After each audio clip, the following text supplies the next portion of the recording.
Voter হওয়ার জন্য অনলাইনে ফরম পূরণ করেছেন বিএনপির ভারপ্রাপ্ত চেয়ারম্যান তারেক রহমান ও তার কন্যা জাইমা রহমান।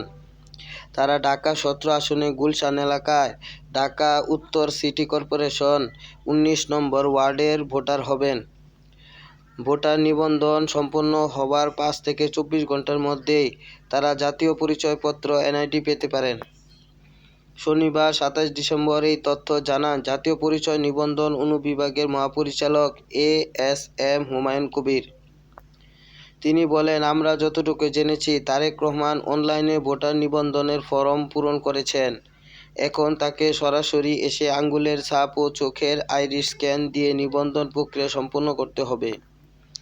এনআইডি ডিজি আরও বলেন, নিবন্ধনের পর সফটওয়্যার স্বয়ংক্রিয়ভাবে তার তথ্য সার্ভারে যাচাই করবে সেটি অন্য কারো তথ্যের সঙ্গে মিলে যাচ্ছে কিনা।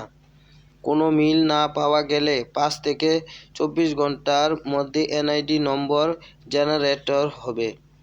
এই প্রক্রিয়াটি পুরোপুরি স্বয়ংক্রিয়। এখানে আমাদের ব্যক্তিগতভাবে কিছু করার সুযোগ নেই, বলেন তিনি। তিনি জানান, নিবন্ধন সম্পন্ন হলে তারেক রহমান এনআইডি বা স্মার্ট কার্ড সরাসরি অফিস থেকে নিতে পারবেন। পাশাপাশি তার মোবাইল ফোনে এসএমএস পাঠানো হবে। সেখান থেকেও এনআইডির কপি ডাউনলোড করা যাবে। আজ দুপুরেই তার নিবন্ধন প্রক্রিয়া শেষ হওয়ার কথা রয়েছে।